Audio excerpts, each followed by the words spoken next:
Pois bem, meus queridos e queridas, vamos reiniciar as histórias de Jesus, que nós sabemos, na verdade, apenas poucas, porque nós temos os registros dos próprios apóstolos, dizendo que se contassem todas as proezas e as histórias dele, nem todos os livros do mundo seriam capazes de registrar. Então, pela grandeza desse Espírito, nós cremos, nisso. E hoje nós vamos falar de um momento especial, aquele momento em que ele faz o seu primeiro milagre, que a gente sabe que foi nas bodas de Caná. As bodas de Caná é uma passagem muito simbólica. De todas, claro, todas são. E estamos, vamos repetir, talvez alguém não tenha nos escutado as outras vezes, nós adentramos por este caminho, não na hermenêutica, não outros caminhos, mas de trazer um pouco desse simbolismo e o que esse simbolismo traz para nós, de mensagem. Então, nas bodas de Caná, temos um acréscimo de símbolos muito grande que, claro, não vamos explorar todos. Por quê? Porque essa é uma passagem registrada por João Evangelista. E de todos os apóstolos, ele é ele que traz passagens mais, figuras mais ricas, metáforas, símbolos e tudo mais para a gente. É o mais esotérico, mas a gente não está se referindo a esotérico de outras doutrinas. É esotérico com X, que é aquele conhecimento profundo em que só os discípulos mais próximos do mestre conseguiam ter domínio, um certo domínio, porque nunca vão ter igual ao mestre. Então, a gente vê aí que começa pelo próprio título, as bodas de Caná, Mas antes de a gente começar a analisar do próprio título, vamos relembrar a história. As bodas de Caná é aquela passagem que João registra no capítulo 2, versículo 1 a 11. E ele começa dizendo que no terceiro dia houve um casamento em Caná da Galileia, para diferenciar de outra Caná que havia à época. E achava-se ali a mãe de Jesus. E foram convidados também Jesus e seus discípulos para o casamento. Tendo acabado o vinho, a mãe de Jesus disse-lhe: eles não têm mais vinho. E Jesus lhe respondeu: que importa isto a mim e a ti, mulher? Ainda não chegou a minha hora. Aqui nós estamos usando uma outra tradução, porque na grande parte não diz que importa a mim e a ti, mulher. Mas essa é a tradução mais próxima, realmente, do hebraico e do aramaico. Disse sua mãe aos serviçais: então, fazei o que vos disser. Ora, estavam ali colocados 6 talhas de pedra, das que os judeus usavam para purificações, e continha cada uma 2 ou 3 metretas. Disse-lhe Jesus: enchei de água as talhas. Eles as encheram até a borda. Então lhes disse: tirai agora e levai ao presidente do banquete. E eles o fizeram. Quando o presidente do banquete provou a água tornada em vinho, não sabendo de onde era, mas o sabiam os serviçais que haviam tirado a água, claro, chamou o noivo e disse-lhe: todo homem põe primeiro o bom vinho, e quando os convidados se embriagam, então lhes apresenta o mais recente. Mas tu guardas o bom vinho até agora. Jesus fez esta primeira demonstração em Caná da Galileia e manifestou a sua doutrina, e seus discípulos acreditaram nele. Então vamos ver, Começando pelo título, como eu vinha dizendo, as bodas de Caná. Bodas se refere a uma união. E sempre nas escrituras, quando a gente fala de casamento, a gente tem outras passagens que falam, dos casamentos, tem passagens que falam das virgens loucas, que se referem a uniões. E dentre outras.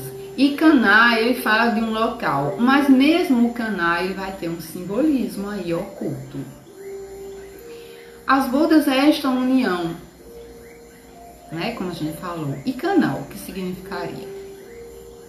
Caná vem de canícula, né? Aquelas plantinhas que são bem delgadas, mas elas vão crescer em direção ao alto, ao sol.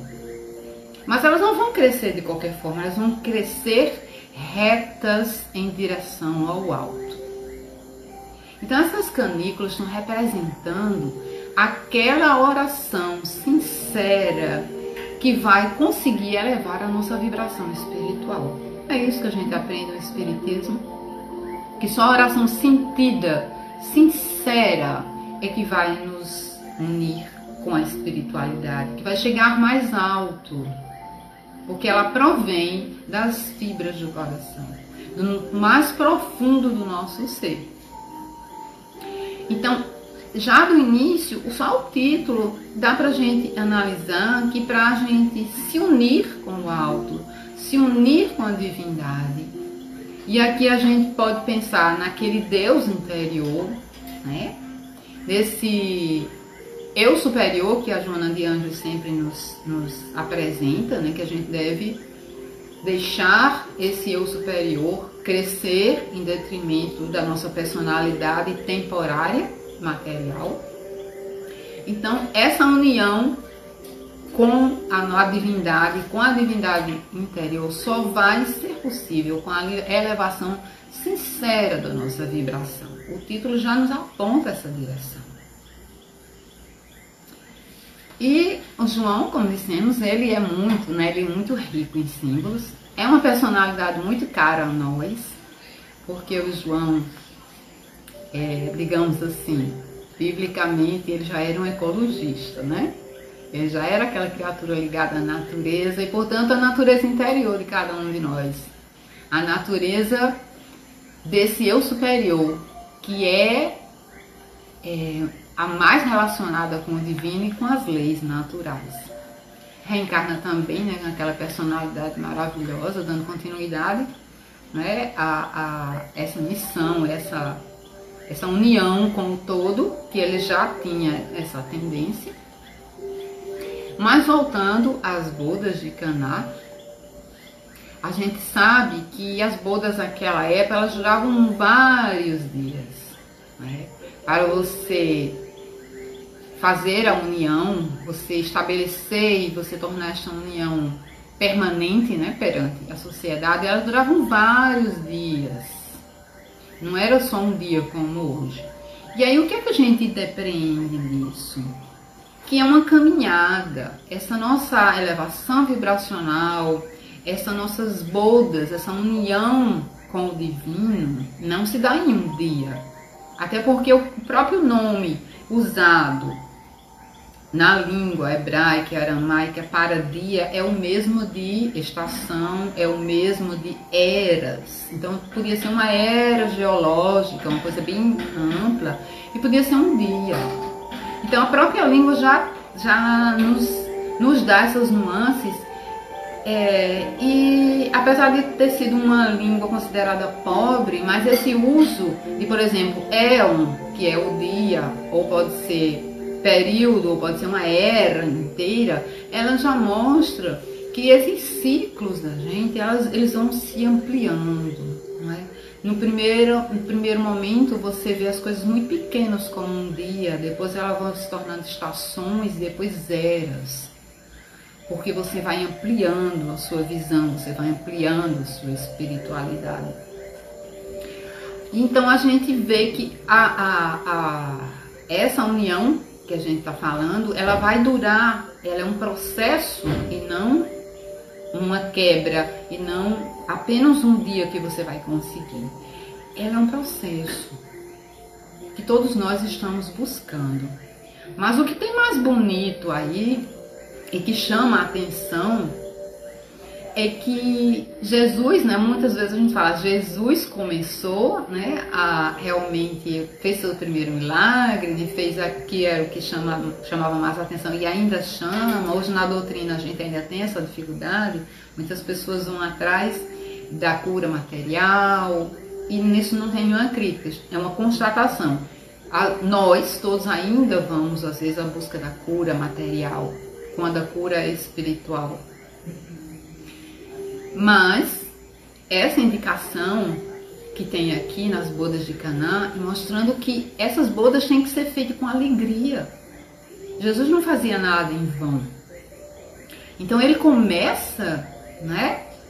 Ele começa a vida pública dele mostrando que tem que ser feita com alegria, com contentamento.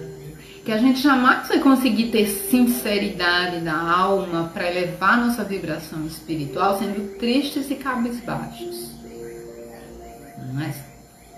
Nós temos que ter a alegria de viver. As bodas nos levam, né, a pensar nisso. Que tem que ter alegria para viver. Porque é uma festa. É digno de festa, no sentido melhor, né, espiritual, você está numa nova oportunidade reencarnatória. Nós estamos numa nova boda. Nós estamos nessa nova oportunidade de nos unir com o divino. Nesse processo, a reencarnação toda é um processo que vai nos levar ou não a essa boda, essa união com o divino. E ela tem que ser feita com alegria. Mas aí vamos continuar, temos vários elementos simbólicos aqui, né, como nós falamos. Nós vemos logo no início que quem estava na festa, a convidada, era Maria.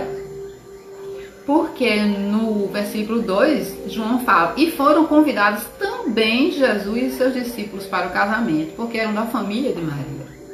Né? Mas Maria era convidada, Maria que era íntima com aquela família. É tanto que mais à frente ela vai comandar o processo.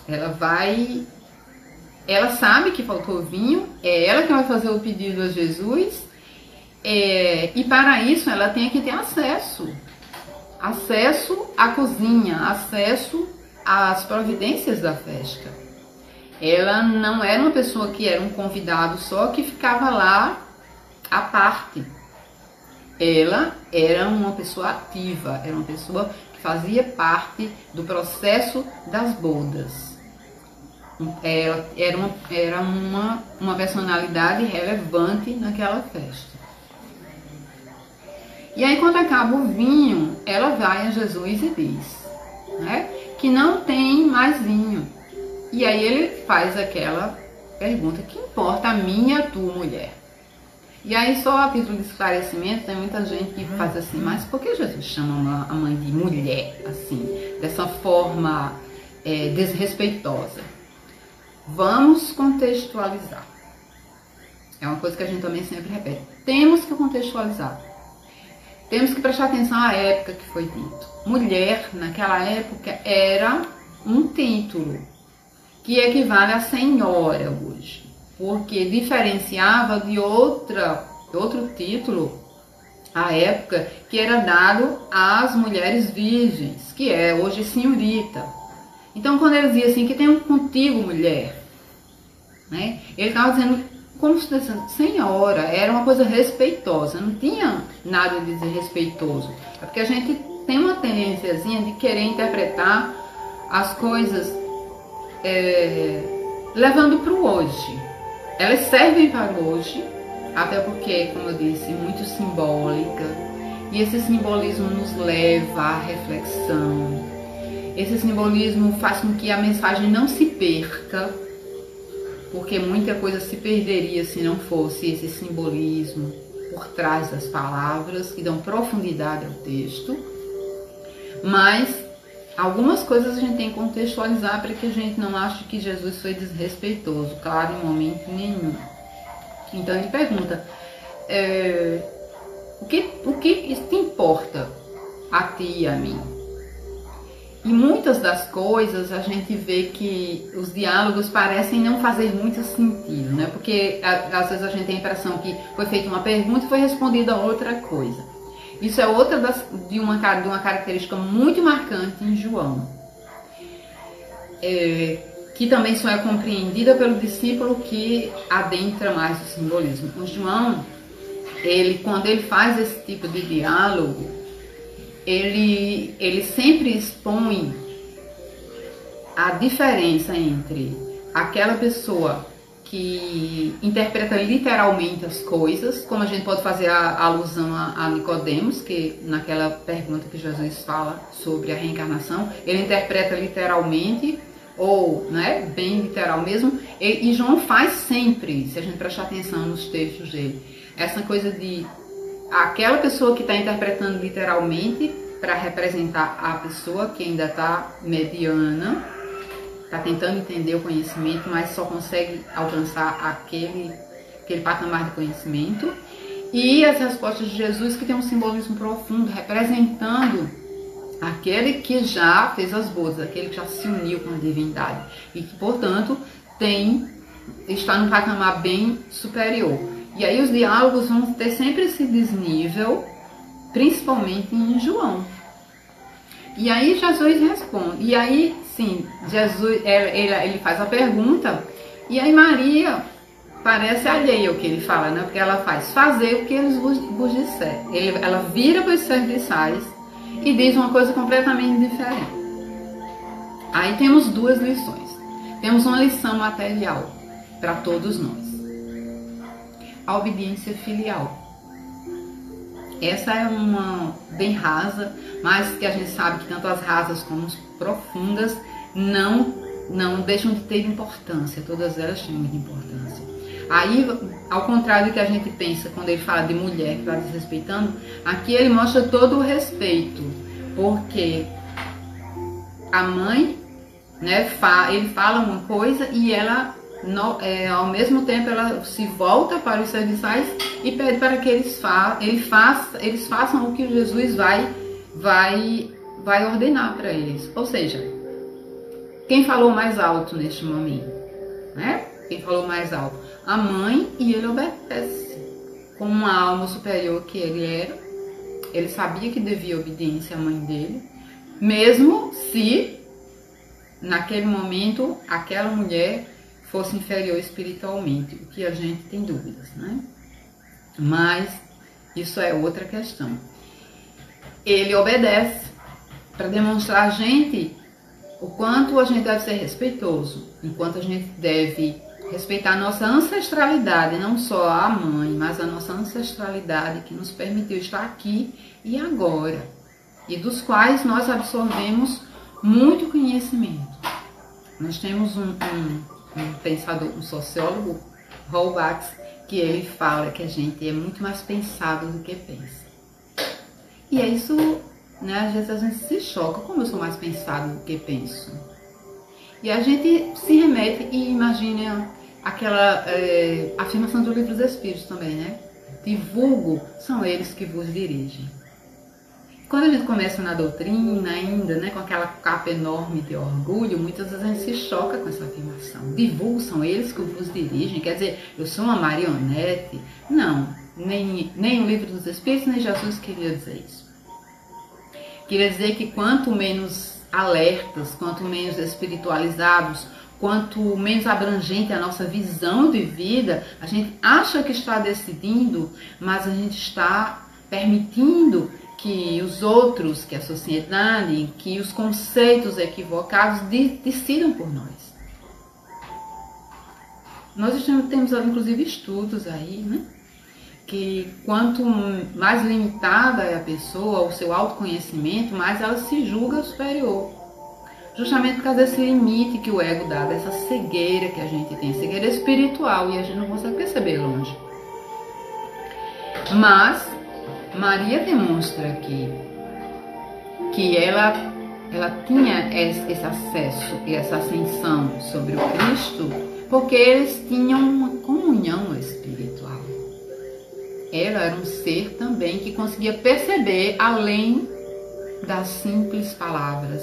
ela não ficava na interpretação literal da maioria, ela já tinha aquele conhecimento profundo e conseguia, né? Sabe aquele diálogo que às vezes a gente diz, tem pessoas que a gente conhece que se entendem tão bem, que parece que com um olhar elas se entendem, às vezes a gente não observa assim, né? Fulano, basta olhar para Beltrano, como a gente diz aqui no Nordeste, que ele já se entende.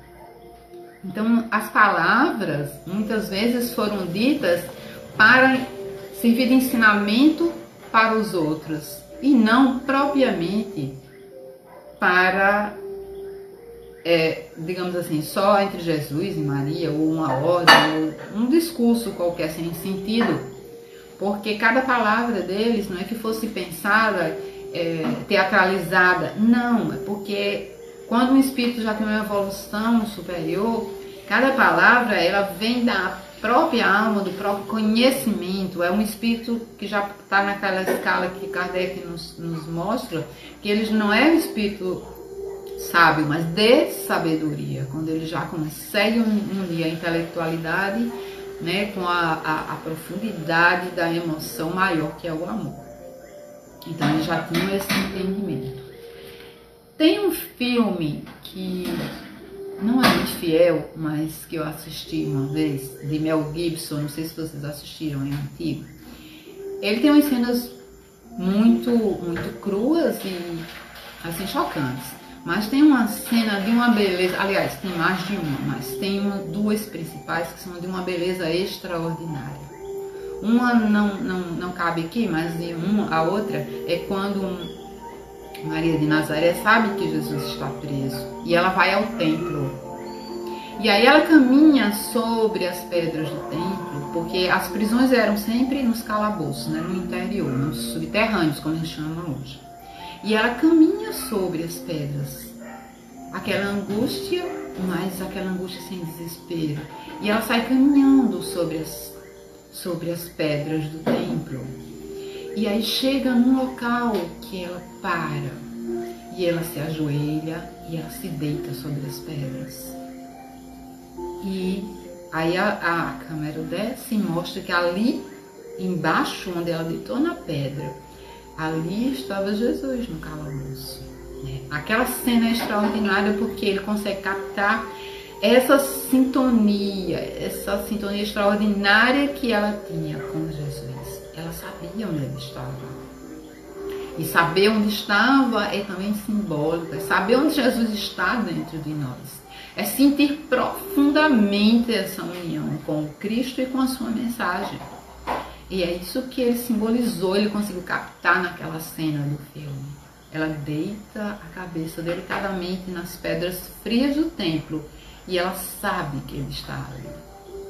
Nas pedras frias do templo, ou seja, o pior momento da vida dela, ela deita e acalma e ela sente o Cristo interior, porque, né, o calabouço é o interior escuro, interior que nós não temos acesso, ela não tem acesso naquele momento. E aí a gente vê a grandeza desse ser. E aí, voltando para o texto, Jesus fala para encher as talhas com água. E aí as pessoas enchem as talhas até a borda. Quem são? Os serviçais. Enchem até as bordas. Vamos ler até o fim, que fica mais fácil da gente entender, de que a gente parar. E aí ele diz para tirar agora e levar o presidente do banquete. E ele havia transformado em vinho. E aí a gente fica naquela discussão rasa às vezes também, né? Ah, Jesus transformou em vinho? Ah, não transformou? Ah, mas a gente explica pelo magnetismo? Ok. Está tudo correto. Eu não estou dizendo que está incorreto. A doutrina nos dá suporte para entender que Jesus, como governador do planeta, como o espírito mais elevado, aquele que já tinha inclusive formado o nosso globo e sabe lá quantos outros, né? Porque a gente só tem acesso a essas informações, ele tinha domínio sobre as energias, domínio sobre a formação domínio sobre todas as energias, já que ele moldou todas as forças, tudo que seria, o que teria que acontecer aqui, a destinação da Terra e quem habitaria nela. Então tá ok. Ele tinha domínio sobre todas as forças e todas as leis que regem o nosso planeta. Mas aí nós temos um ensinamento mais profundo, né? Porque sempre que a gente vê nas escrituras, e às vezes a gente quer desprezar o Antigo Testamento, mas Jesus, né, tem aquela frase bem marcante quando eles não querem destruir a lei e os profetas. Porque ele não podia. Não era só por isso. É porque tudo, como a gente falou no início, é um processo. Os profetas e as próprias escrituras antigas, que a gente acha tão contraditórias, elas têm elementos básicos para a gente conseguir entender o que Jesus queria dizer. Então ele não podia destruir. Ele tinha que construir sobre. A água tem um simbolismo, a pedra tem um simbolismo, o vinho tem um simbolismo. E a gente, às vezes, quer negar esse simbolismo, mas a gente sabe que esses arquétipos vivem dentro da gente. E comandam muitas das nossas ações inconscientes. A gente vê que a pedra, ela vai estar aliada lá atrás a Moisés, que recebe as escrituras aonde? Na pedra. A pedra vai ser sempre símbolo da letra, da escritura, da escritura bruta, se puder, não é bem essa palavra, mas a escritura bruta. É o que foi trazido, a lição, e que muitas vezes a gente interpreta ao pé da letra, como a gente diz. A pedra é a escritura. E onde foi colocada a água? Nas talhas de pedra, não é assim? Os recipientes, João vem nos trazer, que foram tirada a água, foi colocada nessas talhas. E as talhas eram de pedra. E eles fizeram o quê? Encheram até a borda.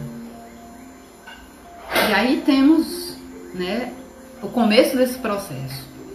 É quando nós somos apresentados as escrituras, apresentados a doutrina, apresentado a doutrina que a doutrina espiritual, a doutrina que a gente aderiu. Nós somos apresentados às pedras. E aí Jesus pede para quê? Encher até a borda. Nós tentarmos tirar tudo que tiver de bom, interpretar, tentar no início de forma intelectualizada, entender aquilo.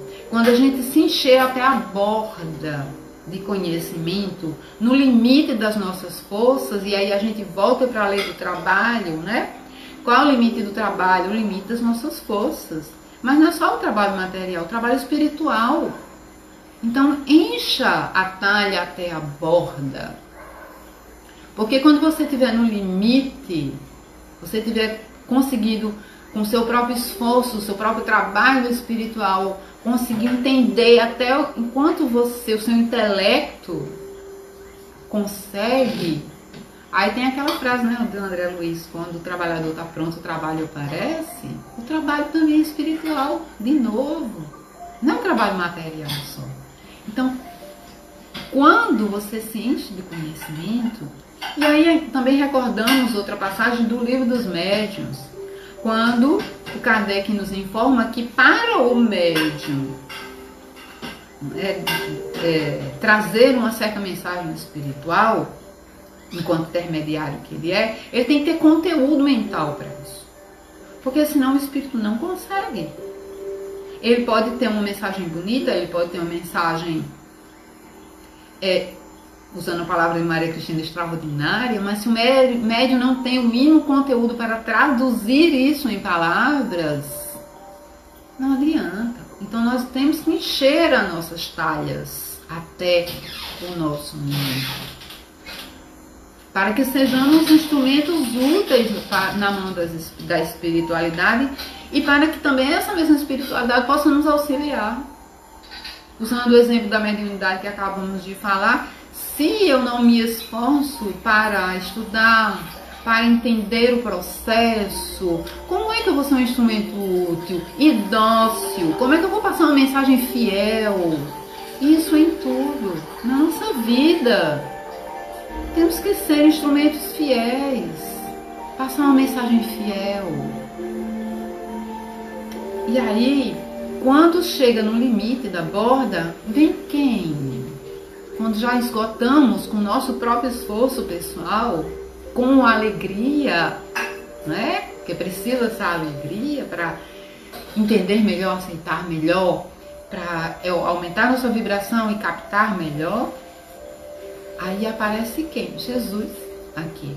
Para quê? Transformar a água em vinho. A água também tem esse simbolismo, né? Nascer da água e do Espírito. Portanto, a água tem o simbolismo da matéria para reencarnar no corpo material. Então, ele vai transformar aquele limite de conhecimento material, intelectualizado que nós temos, em um conhecimento mais simbólico.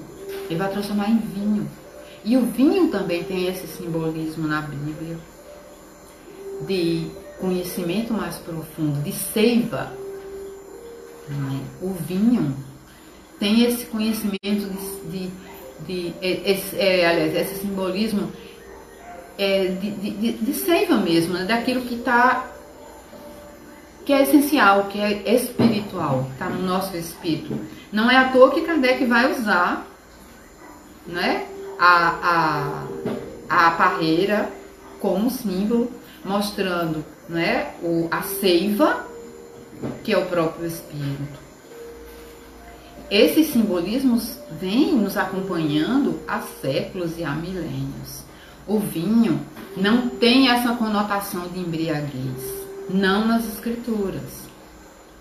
E se a gente vê, se a gente fizer uma ligação com a obra de André Luiz também, ele fala pra gente que o sangue é a própria energia espiritual, né? O próprio fluido condensado.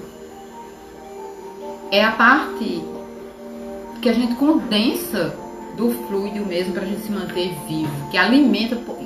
Por isso que o sangue alimenta, a gente mantém vivo. E o sangue é muito relacionado com o vinho. Não é à toa que algumas religiões ainda mantêm o simbolismo de beber o vinho como o sangue do Cristo.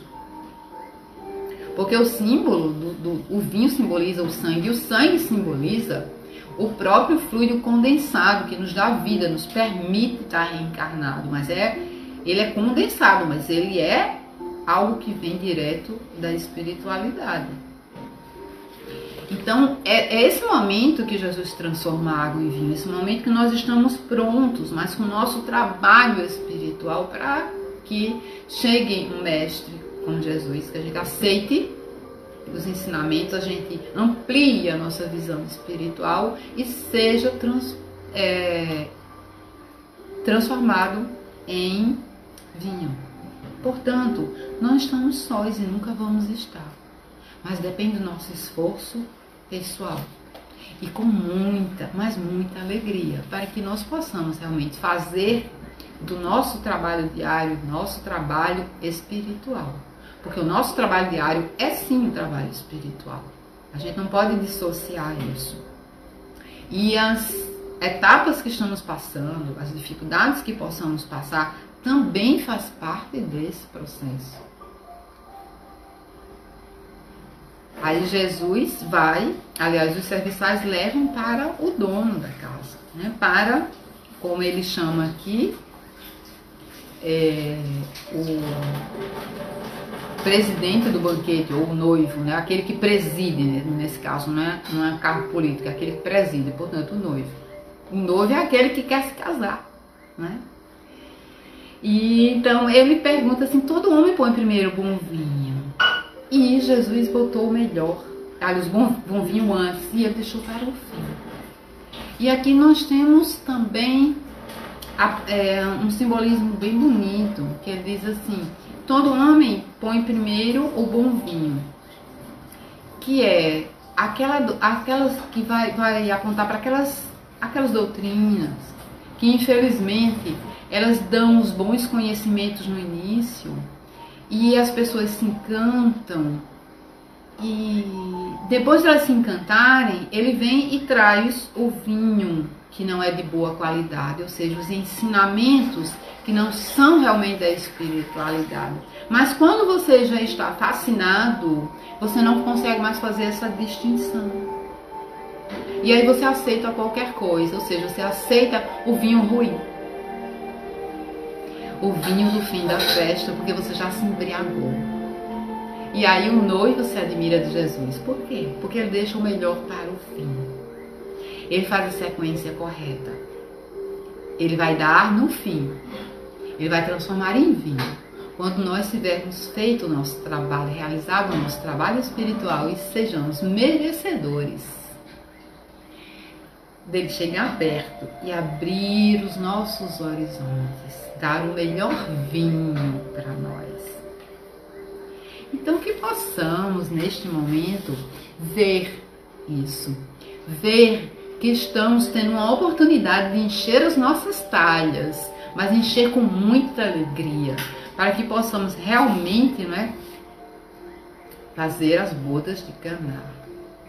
As bodas, a nossa festa, com muita alegria. Enviando as nossas orações como Caná, como um caniço, que são aquelas que vêm profundamente da nossa alma, com muito amor, e elas vão conseguir atingir alturas muito maiores e se unir com seres que realmente querem o nosso bem e o bem maior, de todo o rebanho que Jesus pretende ser um só rebanho num futuro bem próximo. Mas depende de cada um de nós, porque as bodas e os noivos, o presidente do banquete, somos todos nós. Que possamos presidir os nossos banquetes particulares com muita alegria, para que possamos também espiritualizar as nossas preces, porque muitas vezes elas são bem materiais. Espiritualizar as nossas preces e termos essa ajuda e essa alegria para continuarmos a nossa vida. Então, agradecendo, vamos terminando aqui, agradecendo a todos e até uma próxima oportunidade.